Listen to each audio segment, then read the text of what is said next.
Welcome back. You just finished watching a newspaper review segment, of course, with Randy Abe. My name is Ria Abdul, and it's time for us to see what is happening in our various communities. And today, a group of beneficiaries under the Community Police Assistant module of the Youth Employment Agencies are threatening to embark on a demonstration over unpaid allowances. The Youth Employment Agency, however, says the young people are on the wrong tangent and procedures are being laid down to take care of the issue. But my colleague Gabriel Oboda Tobwashan, of course, has a lead on this one, so let's take a look. They were deducting 45 cedis for exit plan and 5 cedis for insurance. On Tuesday morning, several young people, beneficiaries of the Community Police Assistance model of the Youth Employment Agency from various districts of Accra, began converging at the agency's head office at Ridge in Accra. This is Gabriel Niobodai Togbo Ashon. I'm coming your way from Ridge. I'm right in front of the Youth Employment Agency's office, and right behind me are a number of young people coming to meet with officials of the YEA to have some concerns addressed. Their 2-year contracts have elapsed but were communicated to them on May 3, 2018, and this week they have been asked by the police command to stop reporting to work. Accordingly, this morning that I went to work, and after traffic I went to my office, and my station officer just informed me that our contract has expired. I said, wow.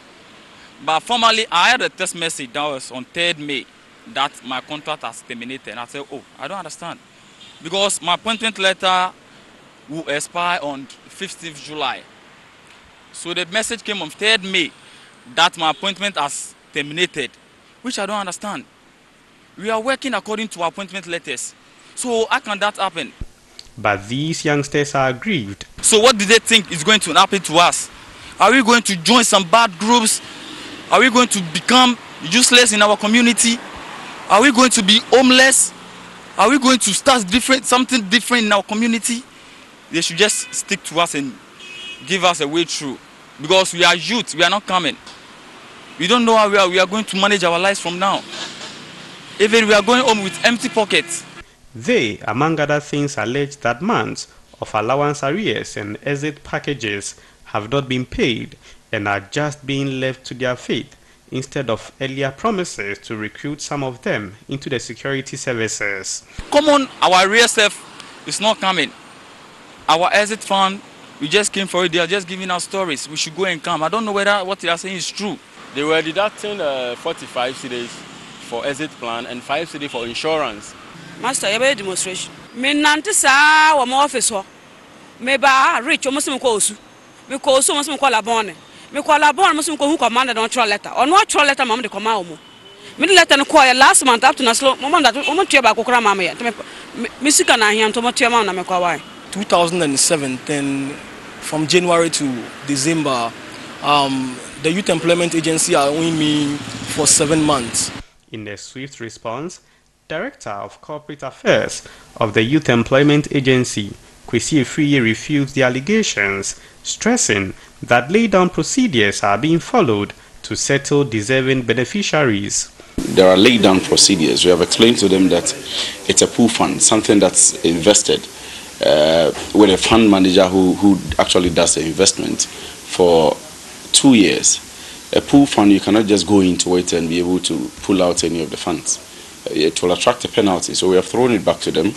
That there is a committee working on this, and the committee will set out the modalities of how they will go around it, how they will be able to calculate even the interest that will be accrued to the whole amount that's been invested, and how that will be shared among the beneficiaries. So it's not something that you can just get up one day and do it and say you have ended your service in June, and so right when you are ended we should be able to pay you. That's not how it's done.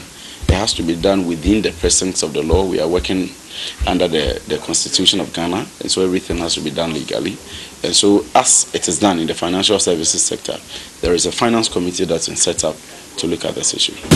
Has that committee been set up? Yes, the committee has been set up, and it will interest you to know that it includes beneficiaries who are on the committee to be able to follow through the processes, how everything is being done. And I'm sure I will not want to mention names, but they have their leaders on the committee who are making sure that everything is done to favor the beneficiaries. How about their allowance arrears? Allowance arrears will be technical issue. As it is now, we do not owe allowances for even more than 2 months. What we owe is the allowances for June across board. However, there are peculiar cases of certain individuals who have not been paid for either a month or two. In those cases, we are trying to rectify them because we introduced what we call the timesheet, which helps us verify who worked for the period or a number of days in the month.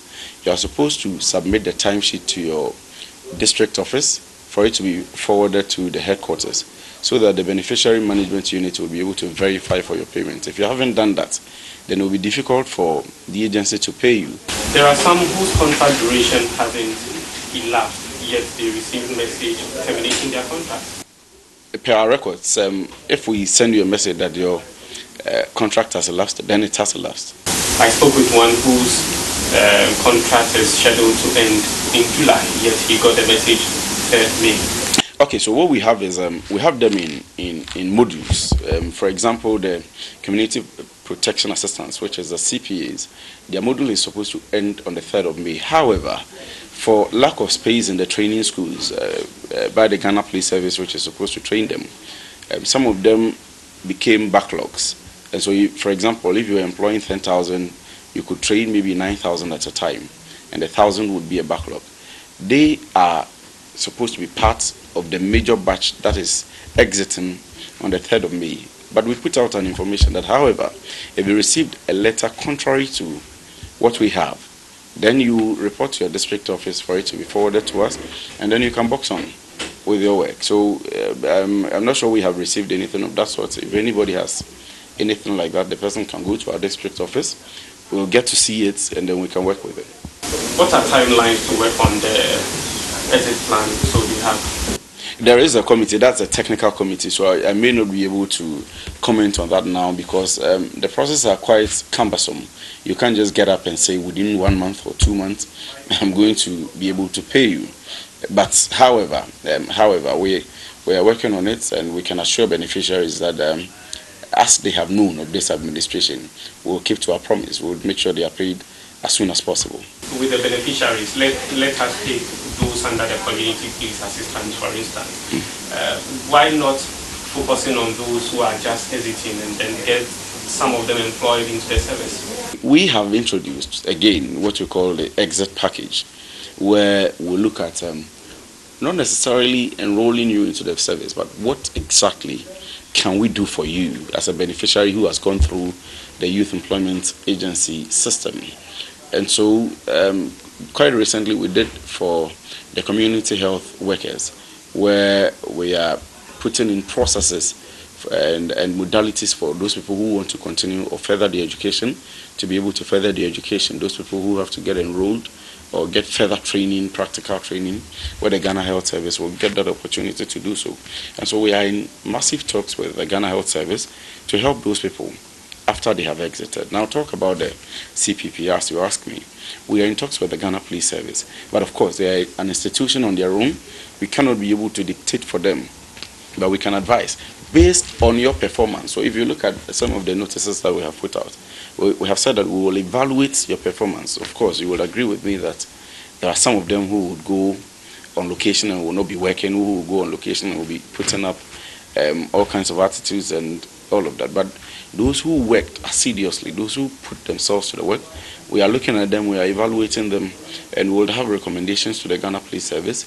Again, we'll have opportunities for them to get into the other programs that we are introducing, like the Artisan Directorate, where we'll be able to introduce people in technical services like masonry, like carpentry, like other activities where you get employable skills.